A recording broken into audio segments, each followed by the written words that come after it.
Good morning, Unity Church of Raleigh. Good morning, World Wide Web.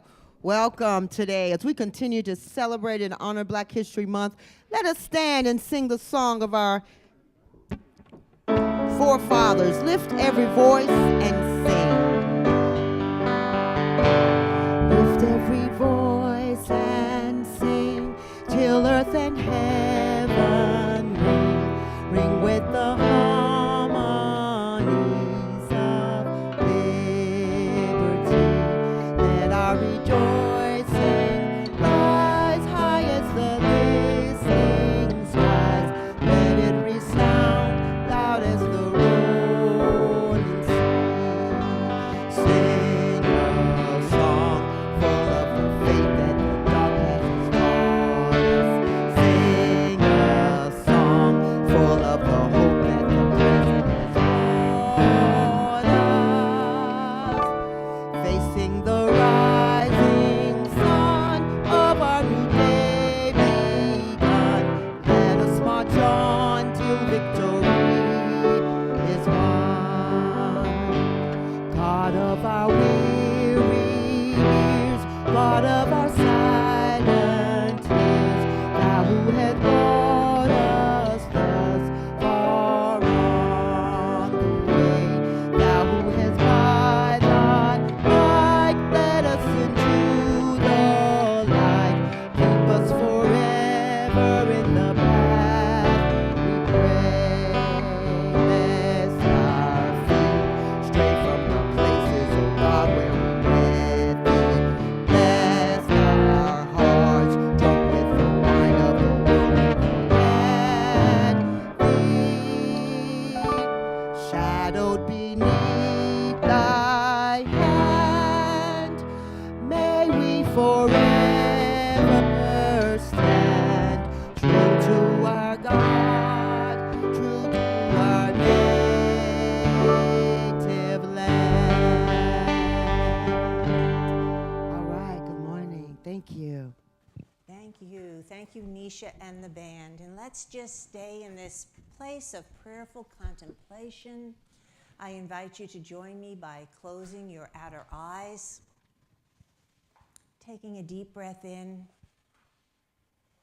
and let's just open to the presence of God that is always there. There is no place that God is not. God is here right in the midst of us. God is present within, and we are a very expression of God. And feel this truth moving through you right here and right now. I am one with God, in which I live and move and have my being. And let's just let this energy lift each and every person in this room, each and every person that are joining us virtually, bringing this truth of light and love, connection, joy, out into our community, out into our country, lifting all beings that are in pain, suffering, sadness, out into our world, especially to the areas that are in extreme trouble right now, Turkey and Syria, and the loss that's being suffered there, in the Ukraine with the ongoing turbulation. Let us know and affirm the truth that God is present in every moment and holding all of our world leaders in this light of truth and love, empathy and compassion, and our planet Earth for the healing, rejuvenation, the nurturing. And for this we are so very grateful, and so it is. Amen. And staying in this place of prayerful mindfulness, I want to just invite you to hold a prayer consciousness for these prayer requests that have come in. We know that Unity is a prayer ministry, and I want to invite each and every person who has something that is moving within them that is maybe just making them a little uncomfortable, at dis-ease, that you can put your prayer requests, send them to us, and we will have our prayer ministry hold them in prayer, or you can reach out to one of our prayer chaplains. These are our prayer practitioners that are coming here today specifically prayed up so that they can just help you remember the truth of who you are, that you have within you everything that you need. So I just want to ask those of you that are here today ready to function as a prayer chaplain to raise your hand. Nisha, Clara, Mary. Did you have your hand up, Al? And we have Al joining us again today. So I think we're ready, right? I think we're ready. And let's just stay in this place of, I'm going to just say with our prayer, let's stay in this place of being uplifted, knowing that that is the solution to everything, to just be open to possibility, open to the presence of God within me, healing, nurturing, lifting.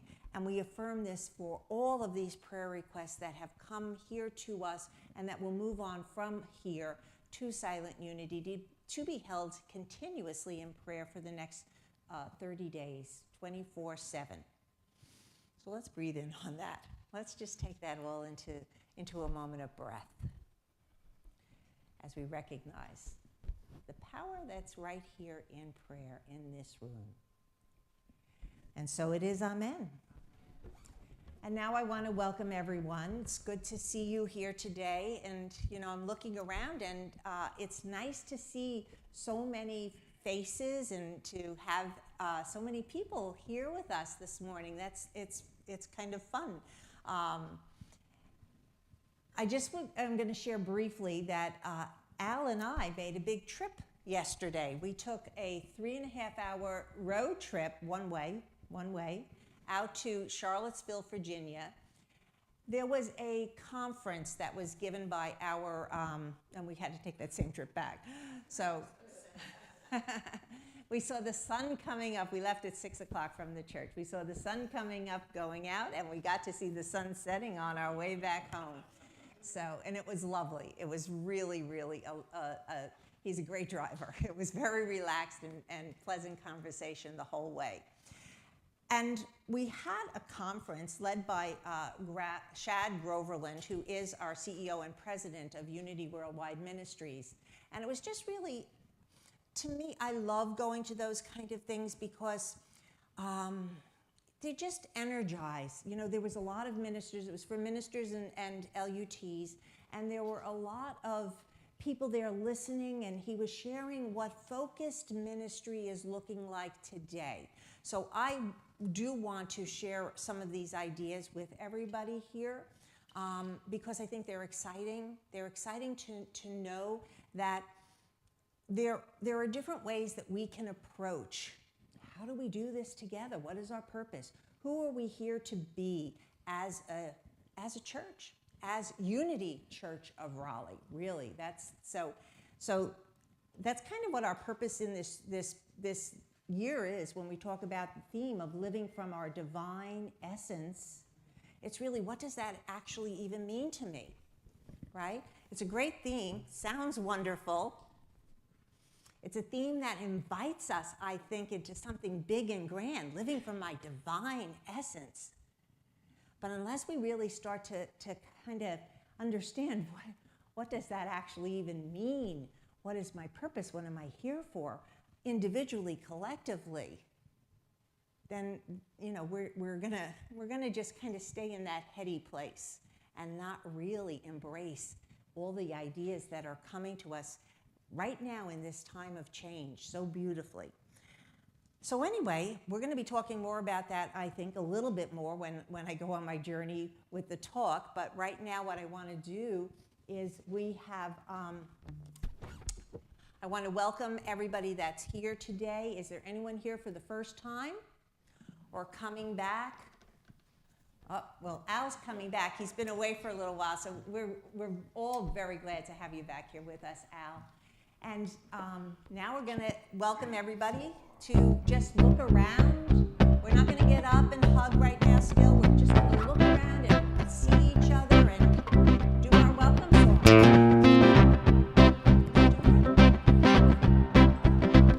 Take a look at the person next to you. Take a look at the person next to you. Say, I recognize the God in you. Recognize God in you. I feel the love in the sanctuary. Feel the love in the sanctuary. Lift your voice and repeat after me. Repeat after me. We come together. We come together. We come together. We come together. We come together. We come together. In the name of love, we come together. We come together. We come together. We come together. We come together. We come together. In the name of love. Take a look at the person next to you. Take a look at the person next to you. Say God loves you and I love you too. God loves you and I love you too. Now feel the love in the sanctuary. Feel the love in the sanctuary. Lift your voice and repeat after me. Repeat after me. We come together. Come together. We come together. Come together. We come together. In the name of love, we come together. We come together. We come together. In the name of love, we come together. We come together. We come together. In the name of love, we come together. We come together. We come together. In the name of love. Good morning, everyone. What a way to welcome the day in. And I'm very excited today. I have to share this because I want you all to make sure to stay until the very end of the service because I will have two special announcements that affect us all. So you can wait in anticipation. My name is Doug. I'm the platform assistant today. And let's set our attention by affirming our statement of faith. Together, please. There is only one presence and one power in the universe and in my life and affairs, God the good. And with that, let me introduce our spiritual community voice today, Ann Kingston. Ann, it's all yours. Hey, y'all. Okay, I was going to do a talk about this book and also mention a couple other books that I've read that are really cool. But this is called Even Gandhi Got Hungry and Buddha Got Mad. And whoever donated this to our little lending library, thank you. Okay, first, a couple of things that you may know that I need to tell you. All of this really hinging on Valentine's Day, but there are a couple of things you may know, maybe not. But okay, so I've been grieving lately for my mother. She died in 2017 of Alzheimer's. It's been difficult. Now, I've also been hospitalized several times since 2018. And the other fact you need to know is I pulled out my back a couple of weeks ago. Ouch, ouch. Alan helped me. Thank you, honey. Okay, fast forward to Valentine's Day. I walked with Alan and Pepe, our dog. I'd walked before since pulled my back out and everything, of course. But this time, my back and my front hurt. I couldn't go on. Alan called 911. I leaned against a tree, and I felt my mother's presence in a way that I'd never felt it before. She was there, no doubt. When I got into the ambulance, I felt calm despite the pain. I was in the moment. I wasn't afraid anymore. I wasn't afraid of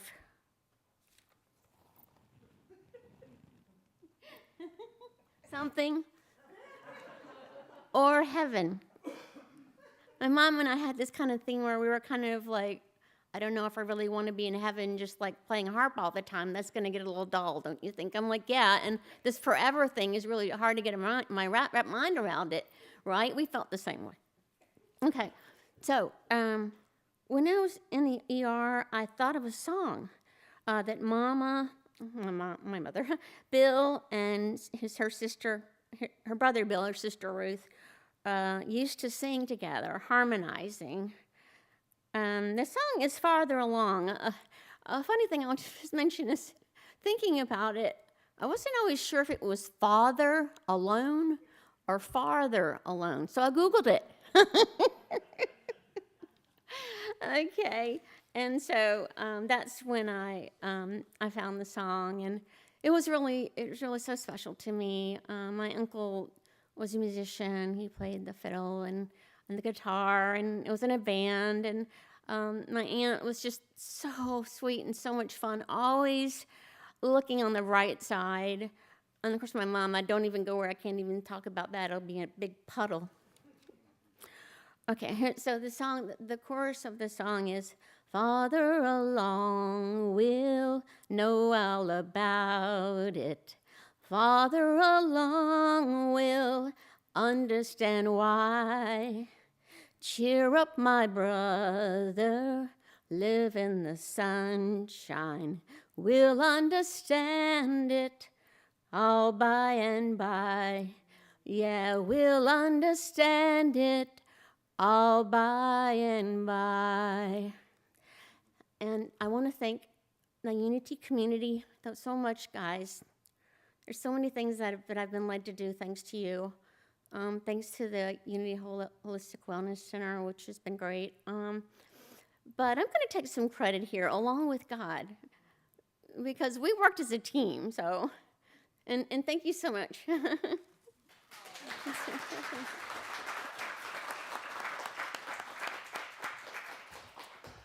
Thank you, Anne. And now, the band. Greg, Alan, Susan, and Peggy is on vacation today. So we're going to miss a little bit of rhythm, I guess, the beat. And Nisha.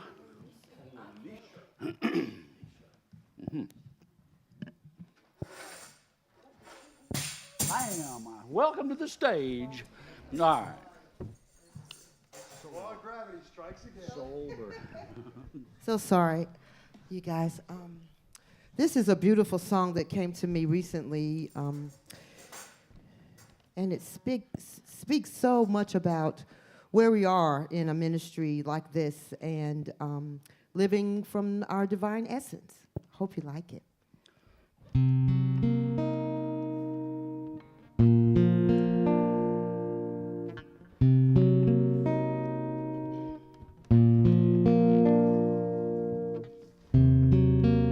I believe in open doors. I've taken off the screen, ready to let the world come inside and touch my life.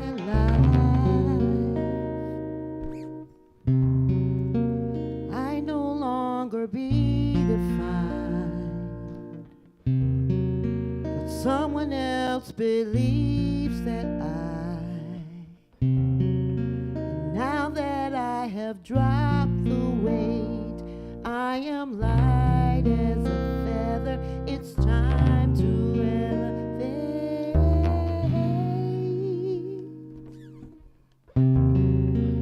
Somber eyes, lift your eyes, spread your wings, prepare to fly.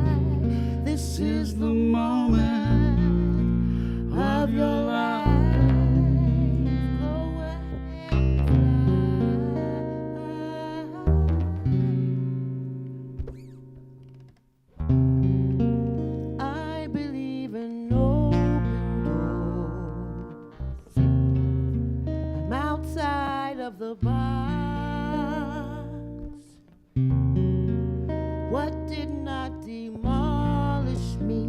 simply polish me. Now the clearer I see,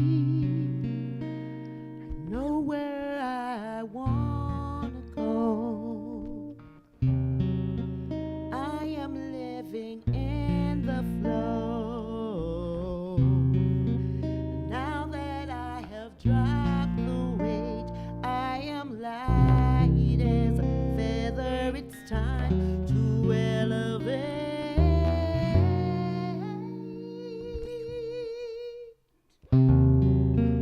Sober rise, lift your eyes, spread your wings and prepare to fly. This is the moment of your life. Go ahead and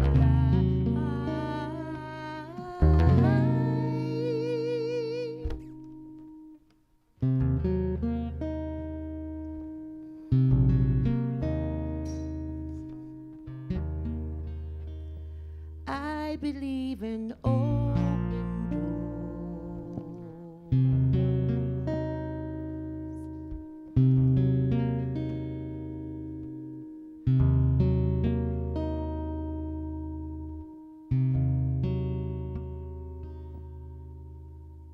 Thank you.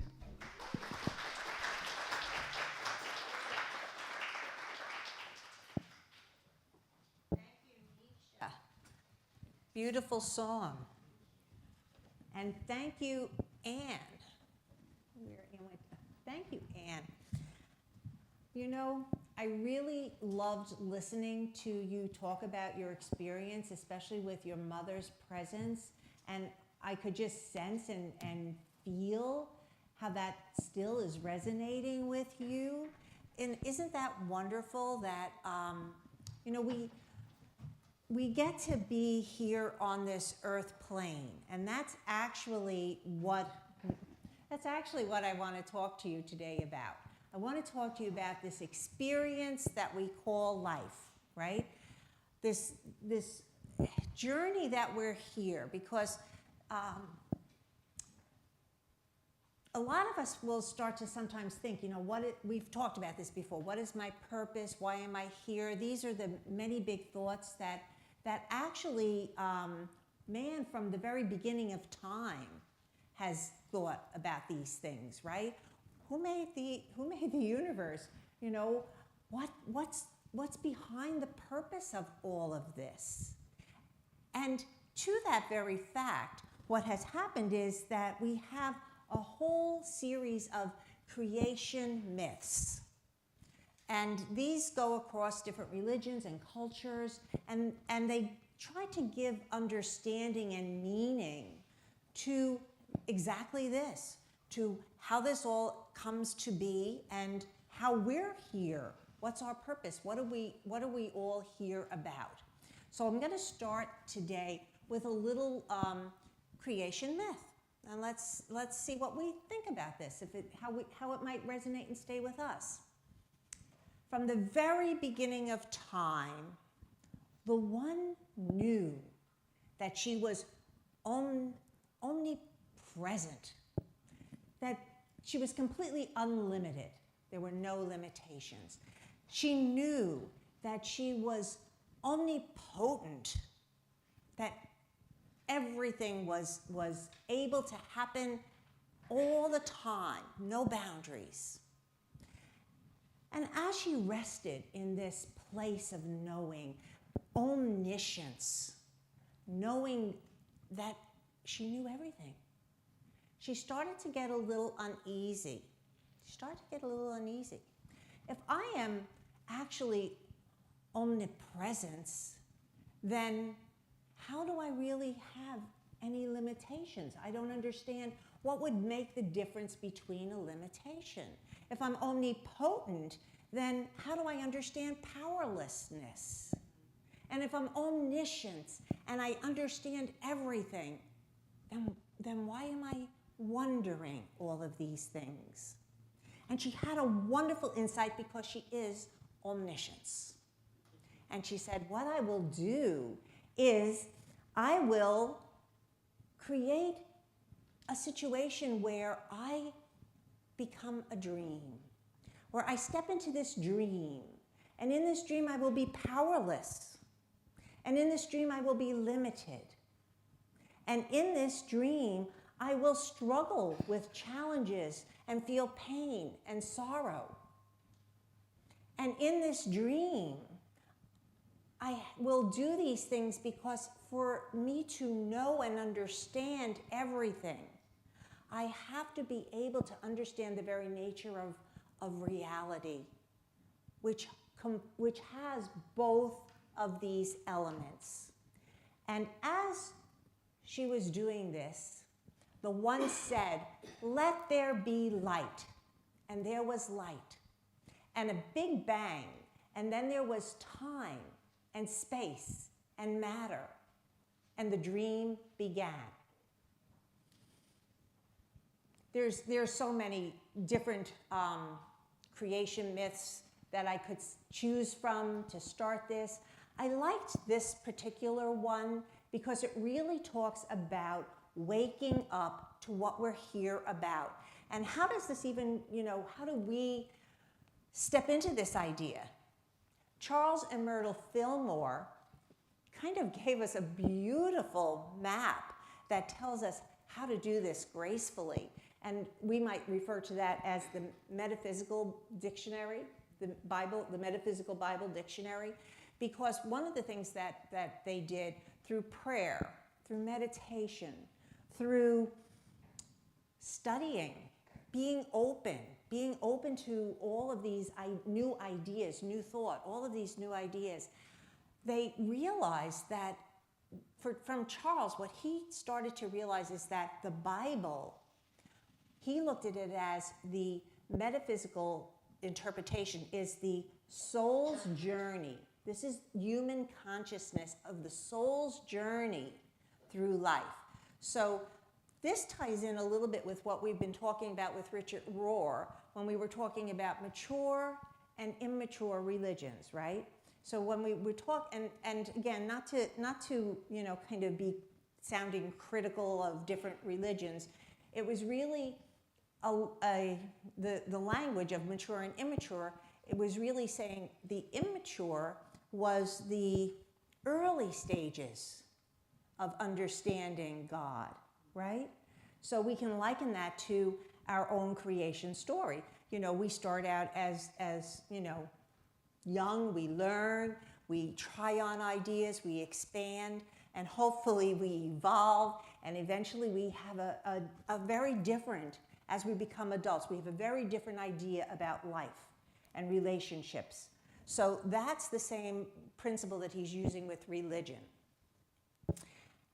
And Charles took that and allowed it to seep right into the very fiber of the Bible so that we could understand it from a very different perspective. Instead of looking at these stories as some of the traditional religions tended to do, and some still do, as being literal or just kind of always a lesson in there of right and wrong and how to behave, that instead what we could look at is, what is this saying to me? How do I see myself in this story? How does this impact how I'm going to show up and what I'm going to do? And just think about that for one moment, how that changes everything. To me, it does anyway. And so I'm going to start with one of the stories today of staying in creation, staying in Genesis, of Adam and Eve. And so Adam and Eve, here's my metaphysics. So metaphysics explores the divine ideas of the character of God, how God creates, the character of mankind, and man's relationship with the divine and with man's ultimate destiny. So the Bible isn't just there to kind of give us lessons only, is it? To teach us lessons. It's really here to help us understand what this purpose of life here is in relationships. Because isn't life really all about relationships? That's, we're participating in life with each other. We started with that welcome song. Look to each other. Look around to each other and see the face of God. See how we relate to each other. It's a great song. It's a beautiful welcome song, because this is what life is all about, participation. We're here to participate in this life. And that's what the metaphysics is trying to help us understand, because if we can understand the character of God, that God is absolute love, that God is absolute good, what does that inform us then? I'm made in the image and likeness of God. How then I can't be anything but this very same creation of love and good. And yet, if I look around, am I always showing up that way? When I look around, is humankind always showing up that way? Well, what is all going on in this relationship? How is it then that I am made in this image and likeness, and I have all of these wonderful qualities, and that God is within, and that God is not only within, but expressing in me and through me, and then why are things going on the way they go on?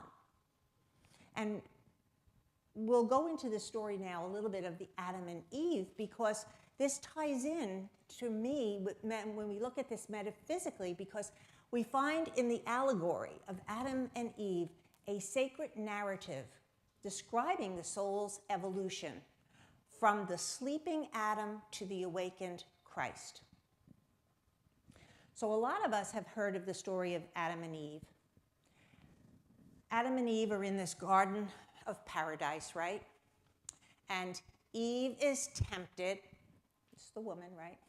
Eve is tempted to eat of that tree of good and evil, the tree of knowledge, and she does, and she takes Adam with her. And what happens? She disobeys. This is the traditional version I know I've heard. So let's see if this resonates for anyone else. So she disobeys, they disobey this, don't eat this fruit, and they're banished from this Garden of Eden, right? They're banished from what we might call heaven and all of these kind of things. There's punishment for disobedience. So in the more immature idea, if we're staying in this idea that we're evolving in our understanding, in our ability to think of ways how this relates to us, instead of staying in this fashion of reward and punishment, what we're being invited here to look at is that if this is our soul's journey, and Adam and Eve Adam represents humanity, the very first the experience of humankind. And Eve, being the feminine side, is the creative, the creative, curious part of our nature, right? Women are creative in just creating life. And so here we have these symbolic representatives of what our nature is. And what ends up happening is we can think of it in this part of the evolution, that the garden at that time is just living simply, like a childlike kind of quality, where the parents are taking care of things and we're innocent and everything is going on. And then what ends up happening is we start to grow up, and don't we start to grow up and have a curiosity about life, and don't we want to kind of, all of a sudden we start to get a little bit protective? So actually this idea of Adam and Eve, it wasn't that they were banished from the Garden of Eden. What actually happened is they started to evolve and started to become curious, and they started to end up having self-awareness. A self-awareness, which is that part of us where we start to have the ability to judge and to be concerned about things, and that egoic quality starts to evolve. And as that happens, that's the nakedness that they found themselves in when they were banished from the garden, because the nakedness is that vulnerability. It's that fear. It's that concern. This is the evolution of the false self. This is the evolution of the false self. And so the journey is one of waking up. The journey is one of waking up. It's one of becoming aware that we have the human part of us and that we also have this divine nature within us. And in this journey, then, we actually get to make choices as we wake up. And we're called to this process. So, how does that change how I feel about myself and how I approach anything? Well, for me, just the idea that there's a bunch of rules that came down and said, because this isn't about morality. And again, if we go back to the immature religion, that's what they made it all about for a while, is rules. And if we understand evolution and the process of evolution, there are different stages in consciousness. And there is a stage in consciousness which is about law and order. And I'm not saying that we don't have to have law and order. Of course, there's got to be structure. We all know that as we put structure into our life, it allows us freedoms, right? But on the other hand, if we get so rigid, this is what happens in any kind of a place where we get stuck. Sometimes fear is good. It's there, it's designed, it's implanted within our consciousness because it has a healthy quality to it. We don't want to be running into the streets without thinking. The early man had to be very careful about survival. There were animals, there were things he couldn't control. We're in a totally different way of surviving now, but I think we ought to be equally as careful because there's a lot of things out there that can be very, very life-threatening, I'll say. And so fear can be valuable. It's when we get stuck in these things, when we can't see beyond the fear or beyond the sadness or beyond the greed. I need more, I need more, I need more to be filled up. So the waking up, to me, tells me that it's not about right and wrong only. It's about being able to recognize when I need to become still, when I need to say, wow, this fear is really got me rooted here. Or this anger's got me, stuck, and I'm feeling, I'm not able to move on, and I'm not able to be that very expression of love and goodness that we talked about. That is the expression of God. So it's really not so much following the rules as it is understanding my nature and the very nature of God. And for me, I've never been a great rule follower. Some of us are, and I understand that, but I've never kind of liked following all the rules. I've kind of always liked to test the limits. Growing up as a child, I was always kind of like on this edge, like, I got to be able to get that foot out there on that other side of that line. I'm sure it'll work. Didn't always work. In fact, I used to joke with my sister, who was definitely one that liked to stay in the lines, and I used to say, when I got a little older, I think I tended to make life a little harder than it had to be some of the times. So this is the exciting part to me, is that it's not about where I am with the rules and right or wrong or the moral judgment on everything. It's really about, how do I want to live? Recognizing that I get to choose, do I want my life to be harder or easier? Because I'm awake and aware. And I'm able to make those choices. I'm able to sit in the pain of anger or sit in the fear and not be able to do the things that I want to do. Or I'm able to recognize this is the energy that's moving in me right here and right now. Let me breathe. Let me breathe. Let me create a space so that this energy can dissipate, so that I can make the choice to open to my good, to open to this unconditional love that is my true nature. And love that heals, a love that sees oneness. All religion is there to point us to our divine nature and oneness. But I don't know if all religion really does that. Not all religion does that, because if they're pointing to what's wrong in you, then it's not pointing to our expansive divine essence that is here within us for us to wake up to. So this is a beautiful Hindu word or statement. It's in Sanskrit, Tatvam Asi. Tatvam Asi. That you are. That which you long for, you also are. In fact, that is where the longing comes from. Longing for God and longing for our true self are the same longing. So to go back to our story of the one that was resting in all of these places, you might say, well, if she's resting in all of these places of omniscience, omnipotence, omnipowerful, why does she want to mess that up? Sounds comfortable, sounds good. Because of evolution. Because God is always expressing. Because this is the nature, this is just the nature. Expanding, going. And so here we are, implanted with this very truth within our very being. And this is what's calling us to know God more.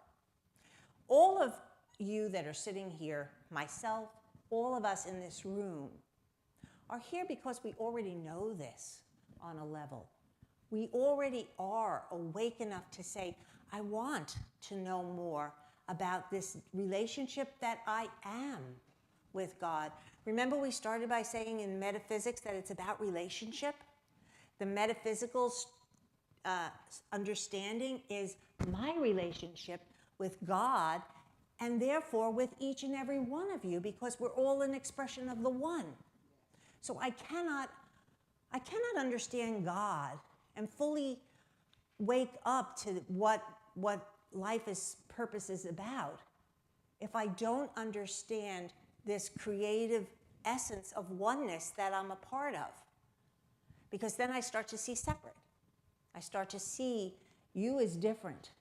You as some, we have the politics as a great representation of a consciousness today that is extreme, right?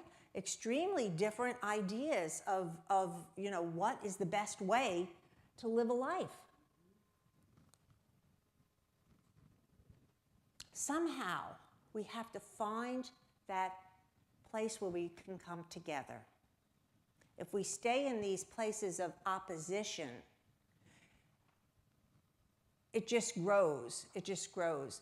It's all of those egoic things that we're talking about, because that comes from that place of separation. The idea of, you're something else than me. I'm better than, or you're different than, or I don't like you. I don't like the lifestyle choices that you make. And maybe they're not even choices for some people, but we can still start that judging quality. The oneness is necessary for us to understand unconditional love that Jesus taught us. If we don't understand that this expression that we are here, that you are it, that we are this expression of the true self, of God expressing in and as us, then we cannot go to that place.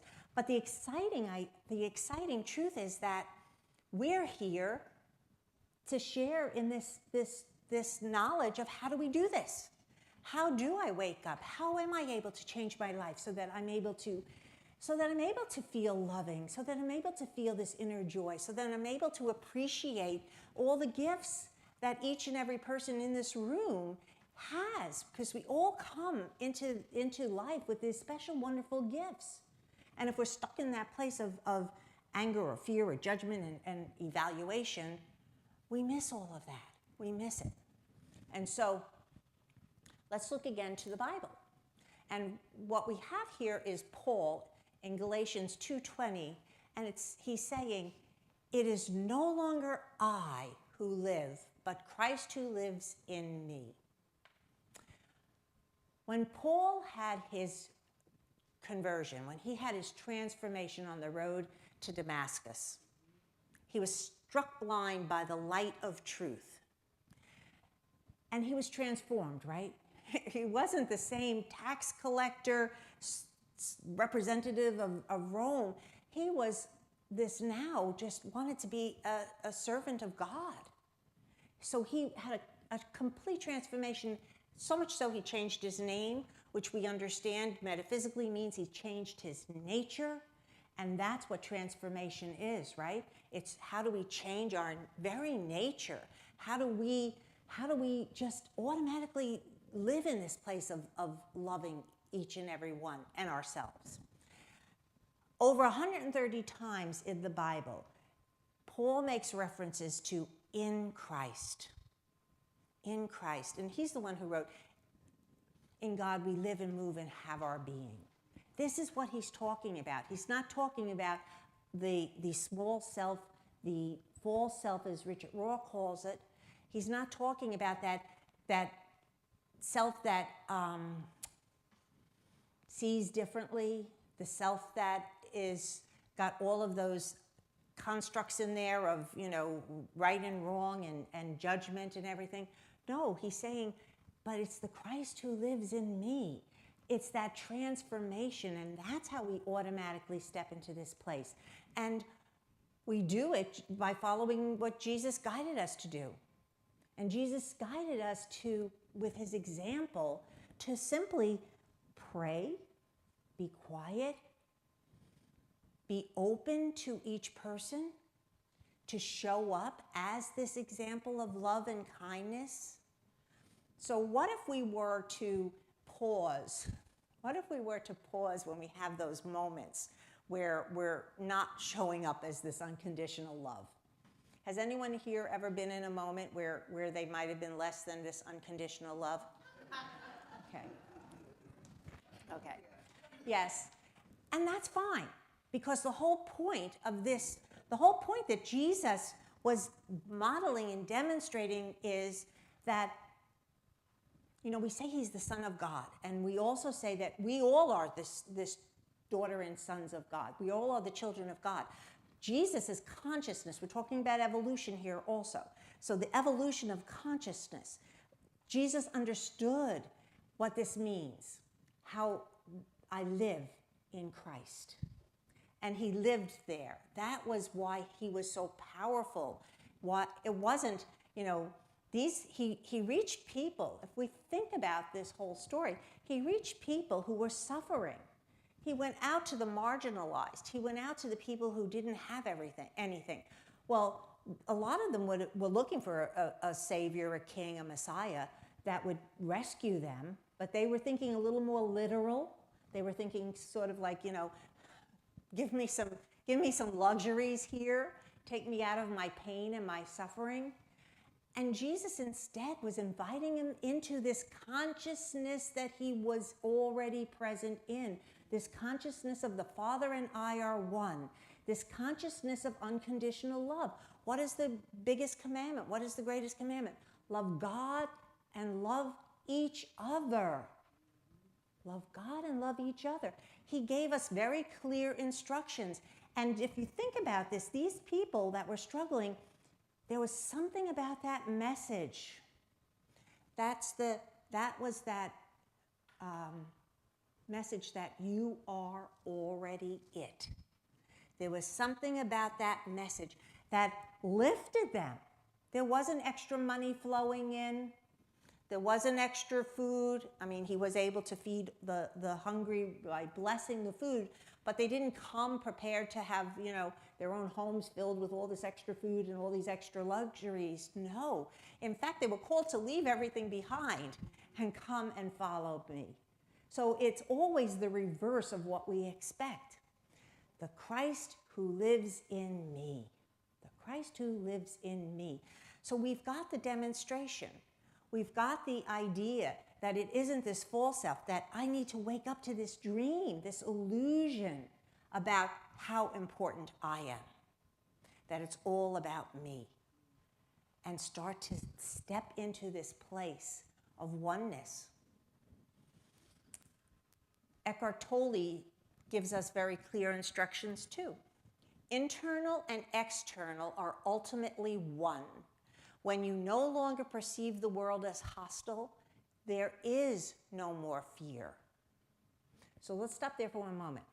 If you no longer perceive the world as hostile, so doesn't this kind of feed into a little bit of a victim consciousness, you know? I'm afraid of what you're going to do. You're going to take something away from me that maybe I have already. I don't want to lose it, those kind of things. If I'm not judging and evaluating this world as hostile, which is feeding into my fear, it releases the fear. What if somebody is so desperate? Have you ever heard somebody say they were so desperate, if they really needed it that much, let them have it? Wow. But that's pretty radical. That's a pretty radical idea. But what if we actually stepped into it? Could that be unconditional love? Could that be a shift in consciousness?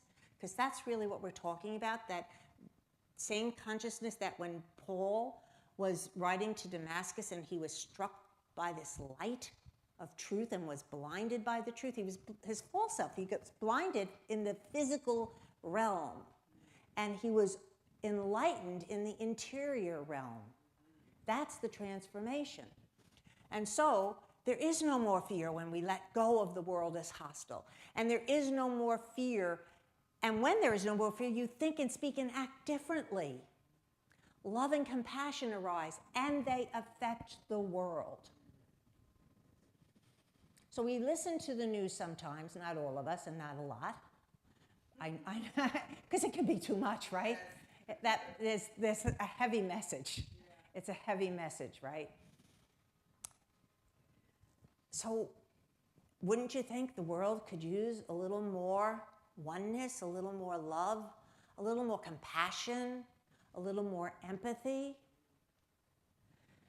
It's up to us. It's up to us. If we really think that is a yes, then what are we going to do about it? Because to me, this is what we're talking about, practical Christianity. It's not just let me come here and learn the facts. It's nothing. What was that show? The Facts and Only the Facts. Right? Dragged it. Okay. I want the facts and nothing but the facts. Well, we're here to move past the facts. We're here to understand, what are we doing here? Why are we here? If we're here to be this expression of God, of good and love, well, then we got to figure that process out, right? We've got to figure that process out. And I think a lot of us are still figuring it out, because if you look around, there's a lot of this stuck in this hostile fear. There's a lot of us still stuck there. It hasn't all dissipated. But the good news is that it's one person at a time. The good news is that you are the one dreaming, that you are a human being living within time and space, and that in this dream, you were born and you will die, you are mortal and you are infinite. In this dream, we can wake up. We can wake up and we can understand that we don't have to be stuck in this false self. We don't have to engage in the dramas. We don't have to engage in the controversies. We don't have to become a part of that story of you and me and right or wrong. And we don't have to be involved in that punishment idea, you know? Well, I'm not speaking to him ever again. He deserves it. Everything he said and everything he did, he deserves it. I'm not doing it. I'm not forgiving. I'm not forgiving. We get stuck there, don't we? Don't we get stuck in that human part? Waking up to the dream is about realizing that we have this choice. We have this choice to recognize that human, that false self, that human egoic part of us that may be reacting in a moment, and that we breathe. They call it the pause, to make the space in our thoughts for the divine to heal, to rise, to enlighten, to lift, to transform. And that, to me, is the purpose. And so it is. Amen.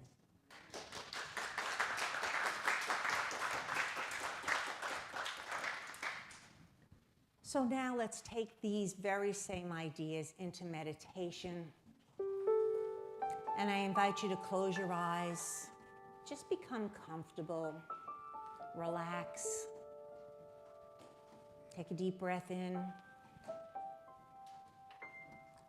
Remembering that our breath can be the bridge to release those thoughts, the story, the drama, and to allow us to become still, to allow us to become quiet, to allow us to create that space between our thoughts. And as we sit here now, just feel your body relax. Let go of any tension that you're holding on to. Let go of any emotion of fear, anger, alone, sad, not enough, not loved. Any of those feelings that are holding us in their grip, just breathe out that emotion. Take a deep breath in now. And just let yourself feel whatever it was that came up for you. Whatever one of those emotions, those egoic, challenging emotions are present. Let yourself just allow yourself to be present with that emotion.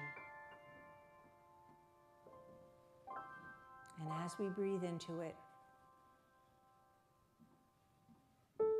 we actually are able to release the energy. And the higher vibration lifts us. As we affirm, the Father and I are one. This is my true nature. Oneness with God, with all of creation.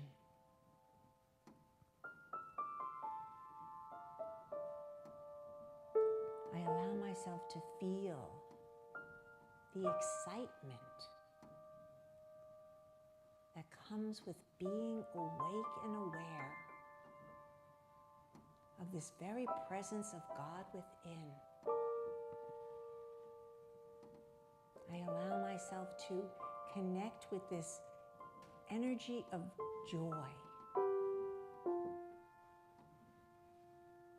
I feel the power of joy lifting me, filling me, exciting me to the possibilities present in this journey as I wake up to my divine nature, my true self.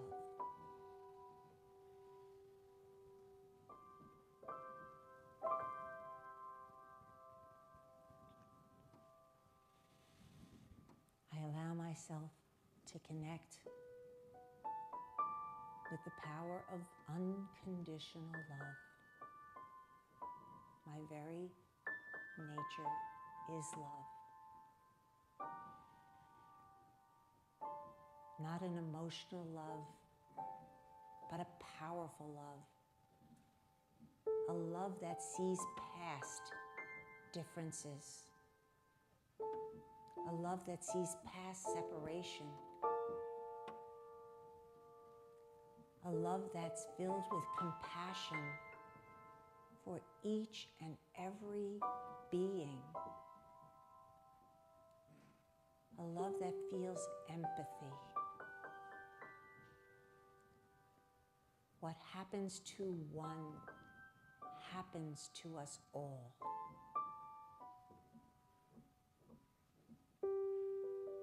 I let this power of love that I am heal,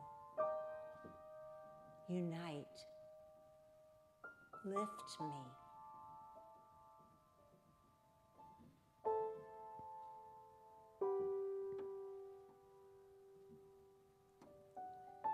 I am able now to step into the truth that Jesus invited me when he said, I am the light of the world.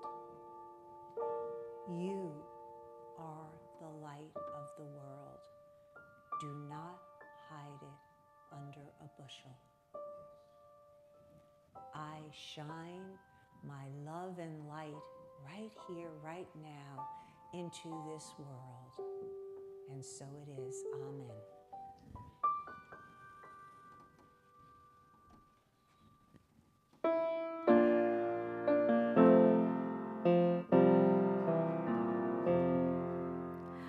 Our Father, who art in heaven, hallowed be thy name.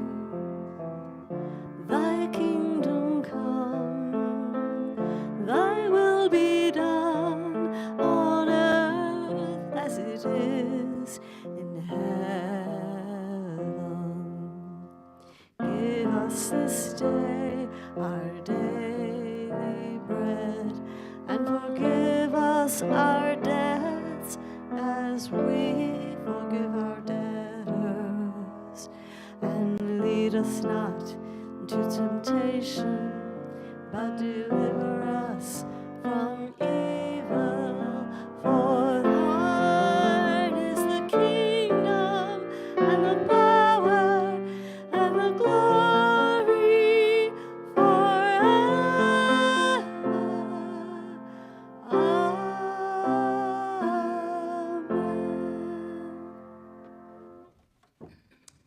And now I'm going to invite the ushers up. This is the time where we get to actually practice some of these ideas that we are talking about. You know, how I can make a difference in the world by giving, by coming from living inside out.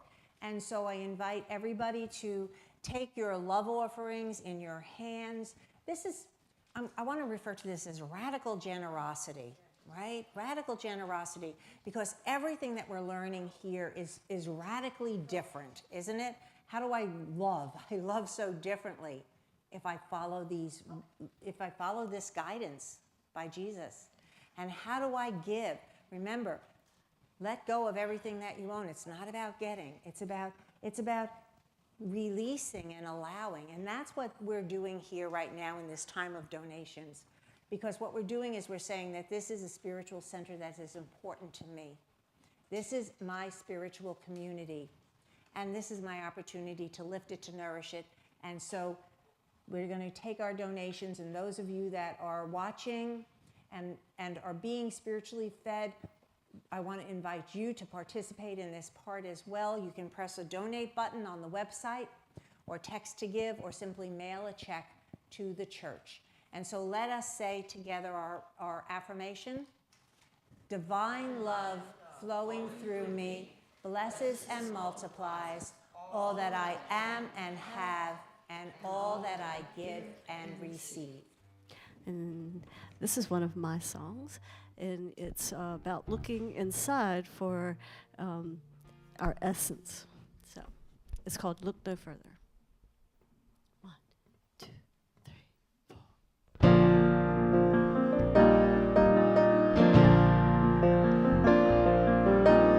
I'm tired of being angry. I only want to make a change. I look inside the mirror. I see a light to rearrange, cry out to someone outside and beg them to make it better. But this new feeling can't be wrong. I must be strong and look no further than myself. If I look outside for answers, I'm living on my fears. But when I use my imagination, what I need appears. No one else can fix my world the way that I can. And this new feeling can't be wrong. I must be strong and look no further than myself. Take it, Greg.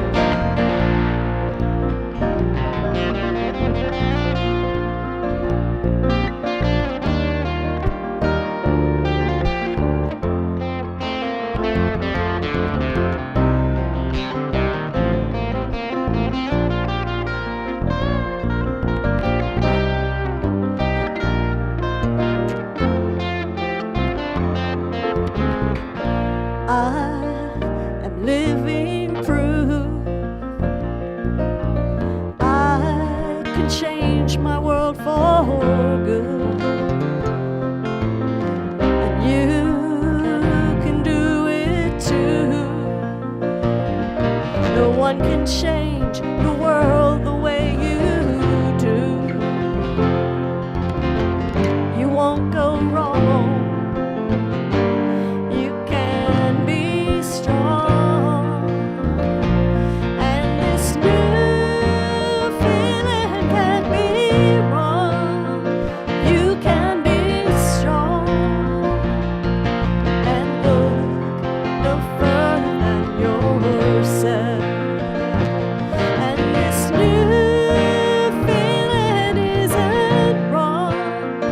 We can be strong and look no further than ourselves. And look no further than ourselves.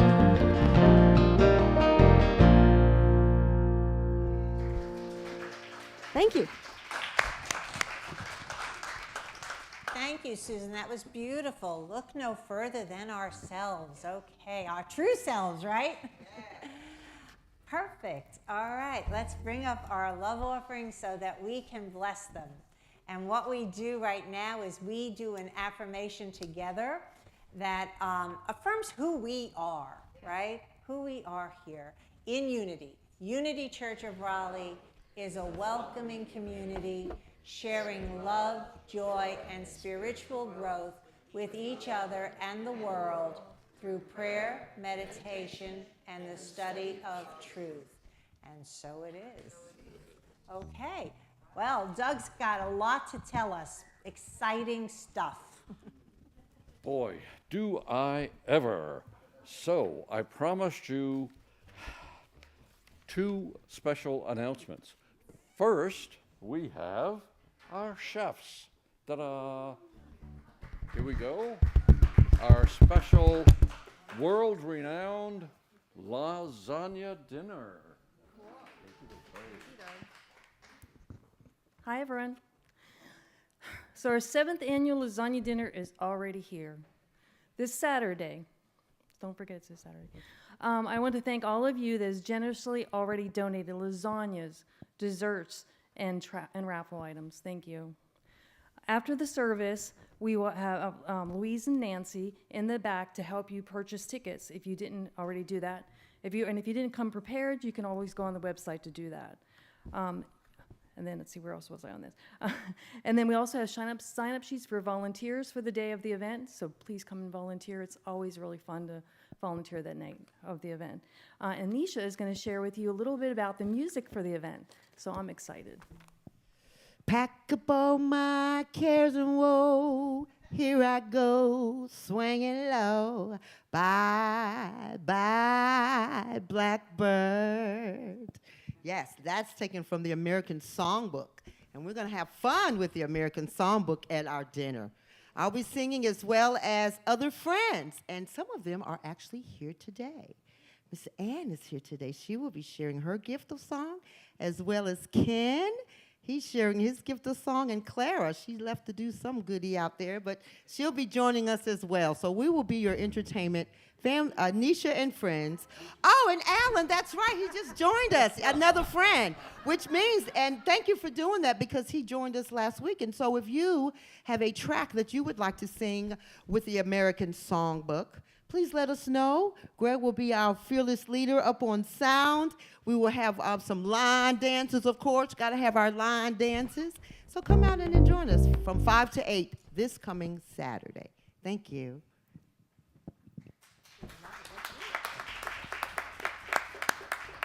I have to tell you that our lasagna dinner is known throughout the Western Hemisphere and huge portions of the Eastern Hemisphere. So don't miss it. Now, I promised you 2 announcements. The other announcement is after today's service, we're going to have our monthly team meeting pizza party. Hey, it's good pizza. I know that because I grew up in Brooklyn. You know, I know good pizza, believe me. Not only that, not only do you get good pizza, but you learn about this church, how it functions, what's going on, what we need, and what we're shooting for in the future, what we're trying to accomplish. It's a very exciting time. I really love it. And I don't get turned on too easily about things, you know. But it's great. It's almost as good as Reverend Ellen's talk today. Her talk today was exceptional. And we have someone here who doesn't get acknowledged very much. Sharon. Sharon.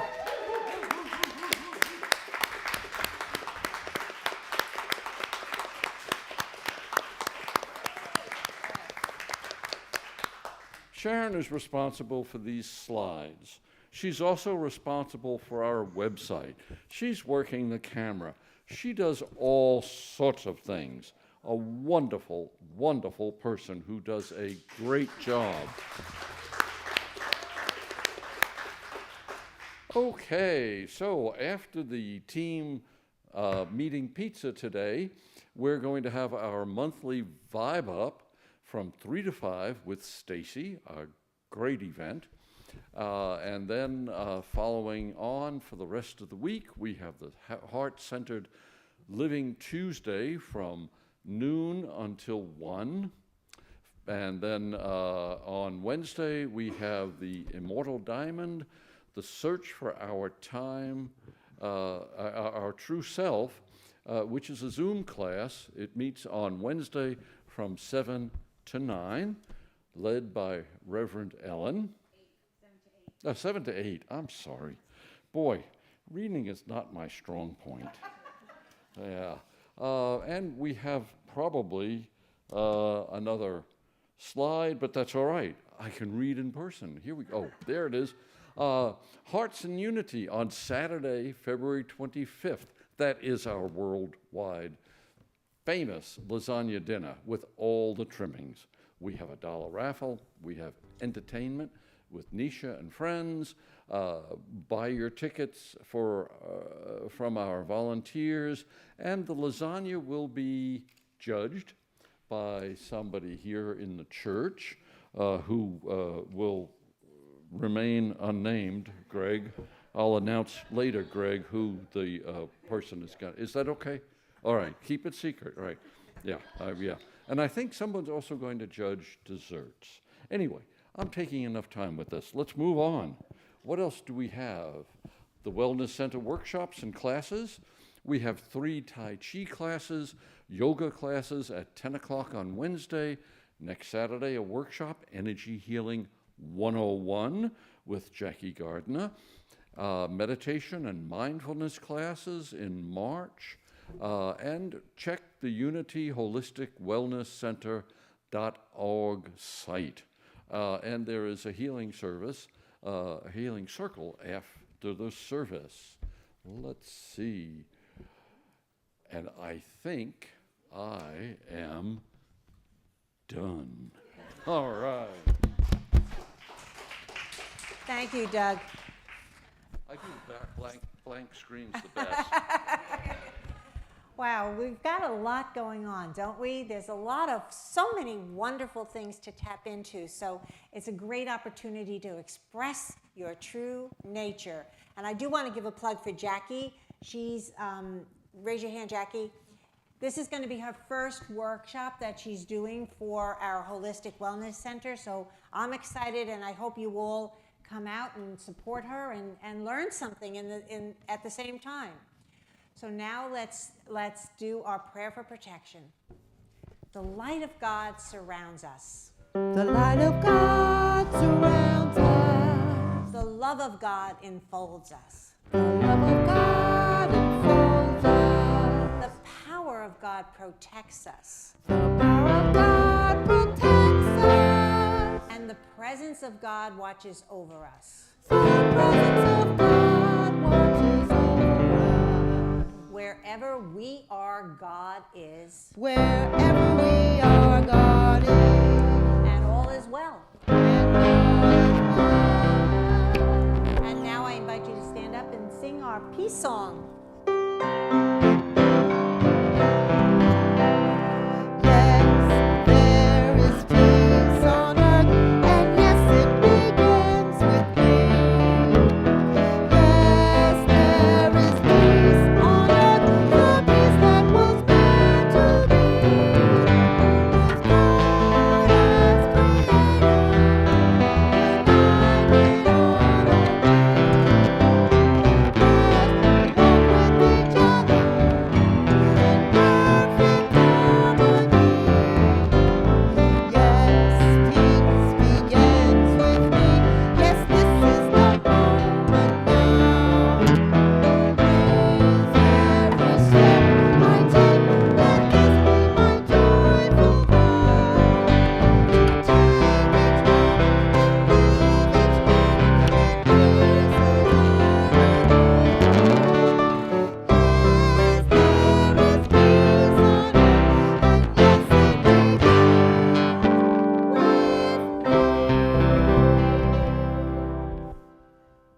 So as we go out from here today, let's remember always to be awake and aware, to be conscious of what is alive within us, and to pause. Pause to allow that divine light to surface, to lift, to inspire, and to guide every step of our way. And so it is, amen. Namaste. Let's stay in our circle. Let's stay in our circle for one moment. And we're just going to, while we're holding hands, we just want to do our healing circle right now. I know this is kind of a new thing that we've just started, but we have up. Don't pull them down, Louise. we have quite a few people in our congregation and perhaps in our families and everything that are in a period right now where they can just be lifted by prayer. So what we're going to do is do a brief prayer circle on healing, on light, on inspiration, and then everybody out loud put in the name of those that you want to be lifted in this powerful circle. So we close our eyes together again and know and feel this strength and power. Where 2 or 3 are gathered, there am I in the midst. And we know and affirm the truth that this power of life is rejuvenating, revitalizing, renewing, lifting, healing, moving. This power of love is sustaining, uniting, and bringing us all to this place of knowing that there are no needs in God, that we have within us everything we need to deal with every situation, because this is the very nature of our true self, that I am a co-creator, I am one with God, that it isn't in me, but it is in the Christ that I am able to live and move and have my being, and so it is. Let us put in those names of those that we want lifted in this powerful moment together now, just out loud. Andy, Betty, Bob, Becky. And so it is, amen. Okay, thank you. You really did do a great job today. Well, thank you. I really liked it. Donnie's on my windshield, Tears from Heaven. Tom Waits, and it's just him and bass.